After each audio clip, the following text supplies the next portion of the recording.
नमस्कार। मैं हूँ दीपिका और आप सभी का एक बार फिर से स्वागत करती हूँ अपने शो चलो बात करें में। और आप देख रहे हैं पहचान चलो बात। घड़ी में 5 बजते हैं और मैं हाजिर हो जाती हूँ अपना कोई ना कोई एक ऐसी शख्सियत को लेकर जो आप लोगों के लिए भी खास है और हमारे लिए भी है।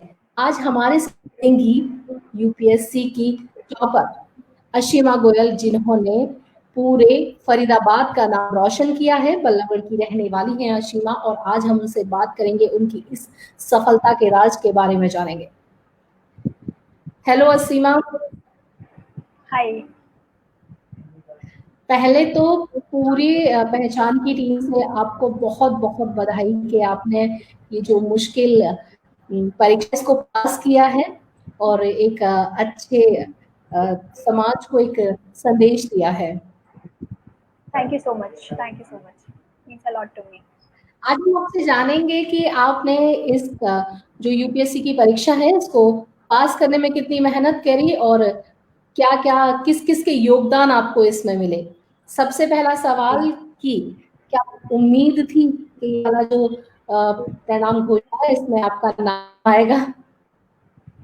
जी, टू बी ऑनेस्ट उम्मीद तो नहीं थी। ये था कि मेहनत की है, लिस्ट में नाम आ जाएगा।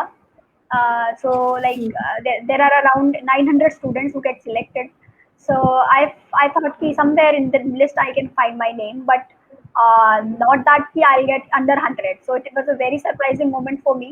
For a moment or two, I couldn't believe my eyes. Like, is it me only, Ashima Goel? I confirmed twice from my parents. So that was a very amazing feeling. Yeah. जब result नहीं आया था तब तक मन में क्या विचार चल रहे थे कि यार मैं पास हो जाऊंगी या नहीं होंगी, या फिर रिजल्ट आएगा कि नहीं आएगा और कब आएगा, इसको लेकर भी मन में कुछ दुविधा चल रही थी। बिल्कुल चल रही थी। तो रिजल्ट शाम को आने वाला था, एज पर दी गेसेस। तो just before the result came I was literally in the mood off crying because I was feeling so much nervous. So my father said to me, let it come, then only you can decide ना, why are you still crying? So थोड़ा सा उस वक्त nervousness थी, कुछ ideas भी आते थे माइंड में, I get this much rank, लेकिन वो वहाँ पे पेपर वहाँ खराब हुआ था, पता नहीं कितना आया होगा। You know each paper sometimes used to come to my mind कि यहाँ पे वो गड़बड़ की थी शायद। So these are the thoughts, and I think these are normal. Anybody who's waiting for their results will, think like this only. So जब result आया, अपना नाम जी देखा, एक बार विश्वास जी नहीं हुआ होगा लेकिन फिर दोबारा देखा होगा, उसके बाद जी। परिवार वालों का क्या रिएक्शन था। My father started crying, and he hugged me, and I also hugged him. And for my mother, she was also like laughing, and I exactly don't remember my mother's expressions. Yeah, but my father was crying. अभी अभी का जो time है, अभी तुम्हारा थोड़ी देर पहले ही result आया है और उसके बाद अभी कैसा लग रहा है? लोग फोन कर रहे हैं तुम्हें, बात कर रहे हैं तुमसे, कैसे जी रिएक्ट जी। कर रहे हैं तुम्हारे लिए बाहर के लोग, नॉट इवन फैमिली, बाहर के लोग कैसा रिएक्ट कर रहे हैं? सरप्राइज है काफी लोगों को, स्पेशली जो लोकलाइट्स हैं, because they didn't know about it कि ऐसा कुछ है इनकी फैमिली में, और she is preparing for IAS और something. Suddenly what happened that so much of hustle bustle is happening, so they were surprised. And but relatives को पता था, ऑलमोस्ट आइडिया था, and they were quite sure that I will do it in this attempt only.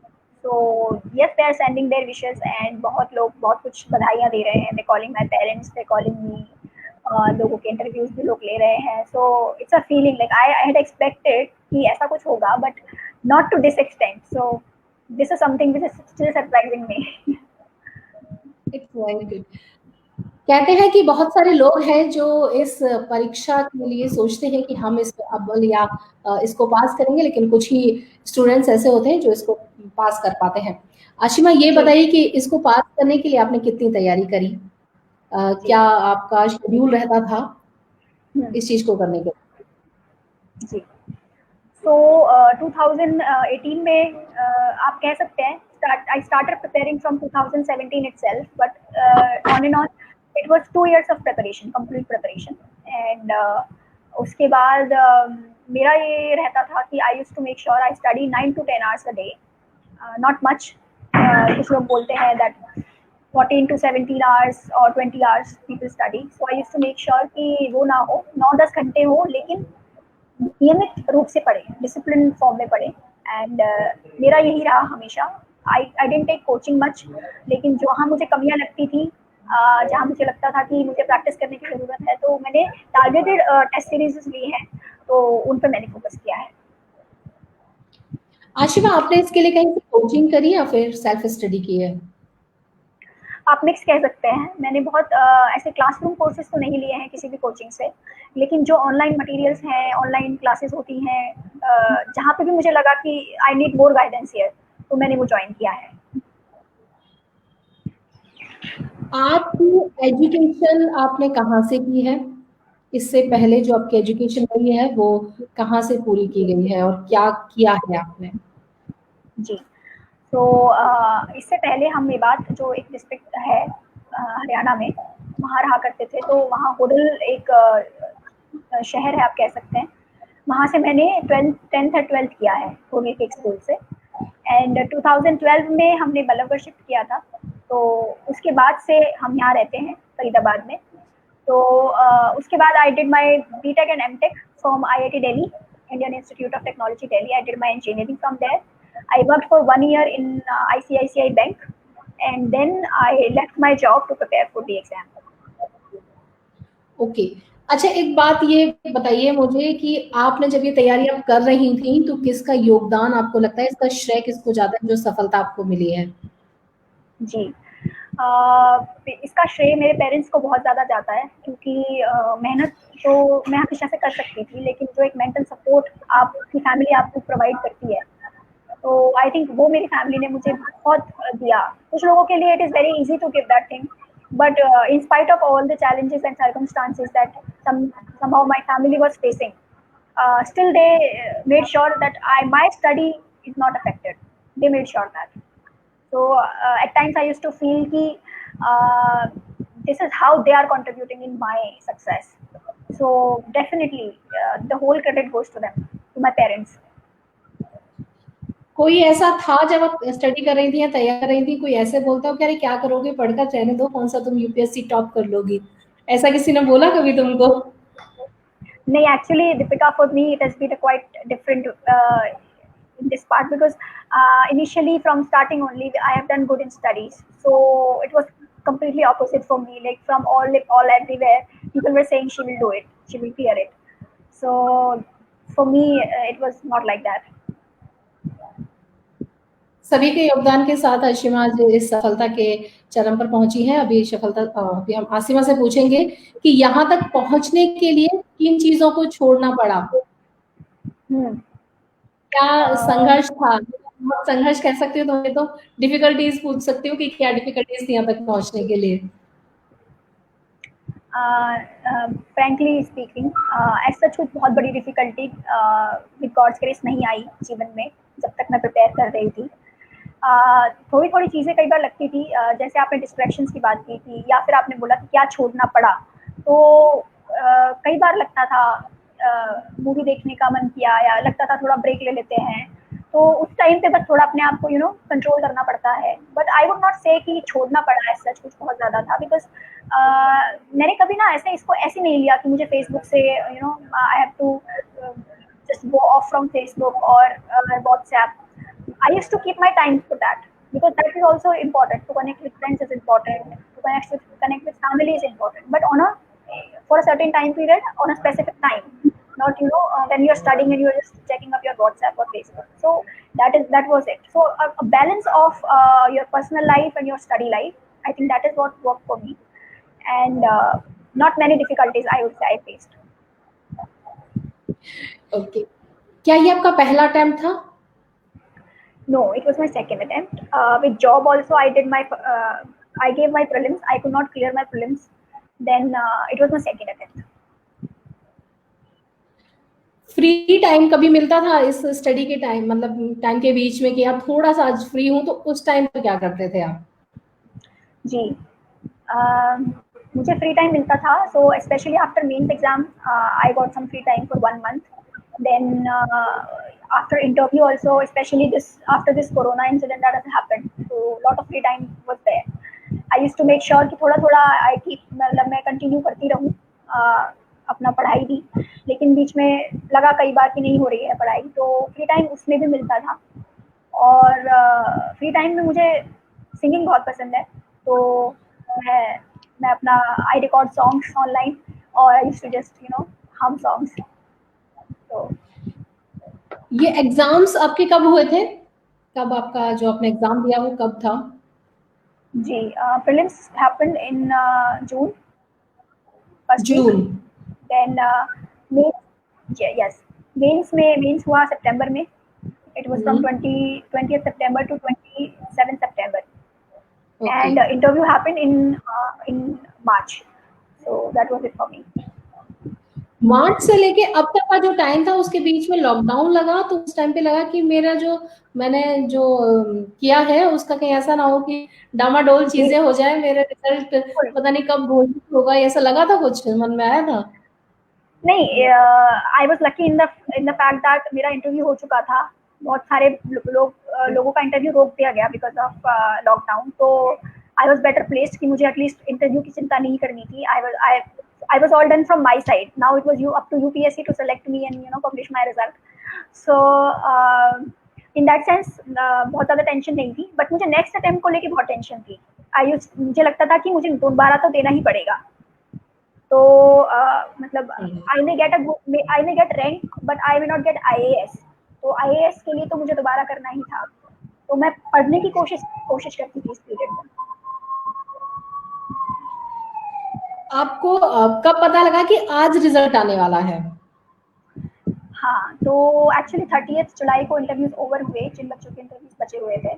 उसके बाद से ही लोगों को लग रहा था कि result will be out in a day और टू, बट कुछ आइडियाज थे, तो आप कह सकते हैं कि सेकंड को मुझे पता चल चुका था कि 4th और 5th में result will be out. Ashima, आगे का क्या प्लान है भविष्य में और क्या है चीजों को करने के लिए? मटेरियलिस्टिक लेवल पे देखें तो IAS भी स्ट्रीम होता है, आई थिंक प्रोफेशनल लेवल पे, तो वो तो मिल चुका है। अब अगर पर्सनल सेटिस्फैक्शन की बात करें तो मुझे लगता है जो भी मुझे काम मिले कहीं भी, तो मैं जस्ट ये चाहूँगी कि वो मैं अपनी पूरी डेडिकेशन के साथ कर पाऊँ। जितना भी मुझे रिस्पॉन्सिबिलिटीज मिले मैं उनको निभा पाऊँ। बहुत ज़्यादा अभी कुछ आगे ऐसा ड्रीम नहीं है कि ये बनना है, अब ये करना है। IAS बन गई हूँ, बहुत मेरे लिए बहुत बड़ी बात है। अब हम आते हैं अपने शहर की तरफ। एक अच्छी चीज पर आप आई हैं। फरीदाबाद के बारे में अब तक क्या सोचती हैं कि फरीदाबाद में ये कमी है या ये अच्छाई है? जी, इसके लिए तो बताएं। जी, फरीदाबाद एज अ डिस्ट्रिक्ट जो है हमारा, तो बहुत ही ज़्यादा इंडस्ट्रियलाइज्ड है। आई थिंक मैक्सिमम कंट्रीब्यूशन जो रेवेन्यू का है हरियाणा की जीडीपी में कंट्रीब्यूशन है वो फरीदाबाद और मुरबाव का ही है। इंडस्ट्रियलाइज सिटी है, but at the same time दो इश्यूज मुझे बहुत प्रोमिनेंट लगते हैं। One is of planning, urban planning.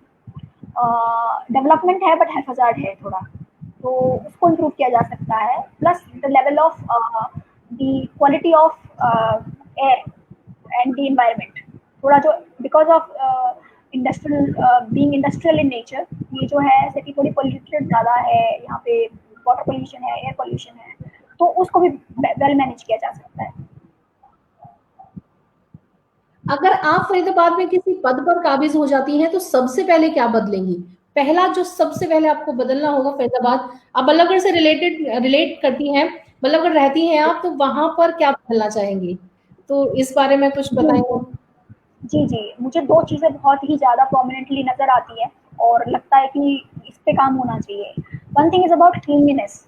कुछ जगहें आप जाएँ, बल्लभगढ़ में देखें, यू विल सी कि ये क्या है, इज़ इट अ सिटी? तो रोड्स पूरा आप देखेंगे कि गार्बेज से कवर्ड हैं roads. a whole portion of roads is covered with garbage. That does not appeal me. तो मुझे लगता है कि यार who is taking charge of this place? तो वहाँ मुझे लगता है कि something should be done about it. Second is about stray cows.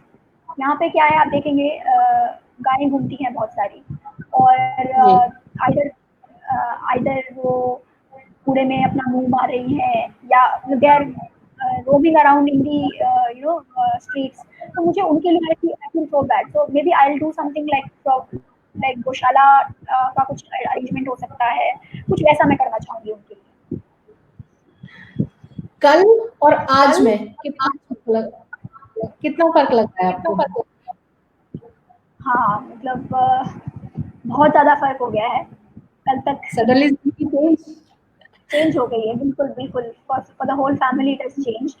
तो कुछ-कुछ पता थी, लोगों ने बताया था कि सिलेक्शन पे ऐसा होता है, वैसा होता है, but to feel it yourself is something totally different. So वो अभी सिंक इन हो रहा है। I think it will take lot of time. I am still trying to absorb that feeling. Ashima, बहुत से बच्चे फरीदाबाद में ऐसे हैं जो यूपीएससी के एग्जाम देने के लिए सोच रहे होंगे कि हमें ये वाला एग्जाम देना है, आपको देखकर और उनका हौसला बुलंद हो गया होगा, तो उनके लिए कुछ टिप्स देना चाहोगी? बिल्कुल, बिल्कुल। मैं ये बोलना चाहूँगी सबसे पहले कि छोटी जगह है, बड़ी जगह है, मैटर नहीं करता है। वैसे फरीदाबाद कोई छोटी जगह नहीं है, फरीदाबाद बहुत अच्छी जगह है। आपको हर तरीके की कोचिंग्स यहाँ अवेलेबल हैं, डायरेक्ट कनेक्टिविटी है दिल्ली से, तो छोटी भी नहीं है। बट जैसे मेरे जैसे जो लोग हैं, जो बिल्कुल ही मेरा अगर आप बैकग्राउंड देखेंगे, आईआईटी में तो मैं अब आई हूँ, like in my graduation, but मेरा जो स्कूलिंग रहा है, जो बेस होता है किसी भी बच्चे का, जहाँ पे आपका ब्रेन डेवलप होता है and you decide for your dreams, तो वो मेवात में रहा है। Mewat is the most backward district of Haryana. तो जी मैं बोलूँगी कि वो जो है ना, वो मुझे इस चीज़ का कॉन्फिडेंस देके गया कि लोकेशन डज नॉट मैटर। आप डिसाइड कीजिए कि मुझे ये करना है, अपने में भरोसा रखिए, आप कर सकते हैं। और दूसरा, जो लोग स्पेसिफिकली यूपीएससी के लिए तैयारी कर रहे हैं, कोचिंग्स इंपॉर्टेंट हैं, आप ले सकते हैं, आप लें, लेकिन उसको एक ओवरबर्डन या आप उसको ये ना समझें कि अगर हम नहीं ले सकते तो हम कर ही नहीं सकते। आज इंटरनेट ने इतना ईज़ी कर दिया है सब कुछ, हम आपस में बात कर सकते हैं घर से, और हम ऑनलाइन हम कोचिंग ले सकते हैं, देख सकते हैं वीडियो, समझ सकते हैं। तो उस पे विश्वास किया जा सकता है, उसके थ्रू हम बढ़ सकते हैं आगे। तो यूपीएससी, और एक दूसरी चीज़ मैं बोलना चाहूँगी कि बहुत बड़ा है, मैं मानती हूँ, it's a big big thing, but उसको इतना बड़ा ना बनाएं कि आप उसे ट्राई ही ना करें। अगर आपको लगता है कर सकते हैं, आप करें कोशिश। इतना सब कुछ किया, बहुत सारी चीजें आपने करी, पढ़ाई करी, अटेम्प्ट किया, पास होगी, अब कम से कम एक हफ्ते क्या करने वाली हो, ये शेड्यूल हमें बता दो कि मीडिया से दूर होकर शांति से क्या करने वाली हो, क्योंकि इसी के साथ मैं आपसे विदा लूंगी, अब ज्यादा टाइम ले चुकी हूँ। जी, जी। फ्रैंकली बताऊँ तो अभी कुछ डिसाइड नहीं कर पा रही हूँ मैं, क्योंकि अभी तो मीडिया वाले ही थोड़े उनसे ही कॉन्टैक्ट हो रहा है। बट हाँ, बट कोशिश करूँगी थोड़ा फैमिली के साथ टाइम स्पेंड करने का, और थोड़ा प्लानिंग करने का कि क्या करने वाला है, अब एक्चुअली करना क्या है लाइफ में। Now that I am one stage up. तो अभी तक तो ये लगता था बनेंगे तो करेंगे, बन जाऊंगी तो करूंगी, अब बन गई हूँ, तो अब और शायद डेडिकेशन और एक वो एनकरेजमेंट आएगा कि अब करना है। तो मैं शायद थोड़ा उस बारे में सोचूं। जी, इसी के साथ मैं अशीमा से विदा लूंगी, क्योंकि आज अशीमा बहुत ज्यादा बिजी है, और जी, इस टाइम के थैंक यू अशीमा, और आपको एक बार फिर से पहचान की तरफ से हार्दिक बधाई। बहुत बहुत थैंक यू दीपिका, बहुत बहुत थैंक यू। किसी ने कहा है कि अगर एक पुरुष पढ़ेगा तो सिर्फ एक परिवार पढ़ेगा, लेकिन अगर एक बेटी अच्छे पद पर काबिज होगी और शिक्षित होगी तो पूरी 7 पीढ़ियां पढ़ेंगी। इसी बात को नजीर बनकर पेश किया है आशिमा गोयल ने। फरीदाबाद में कहाँ कुछ क्या चल रहा है, इसे देखने के लिए बने रहिए पहचान फरीदाबाद के साथ। नमस्कार।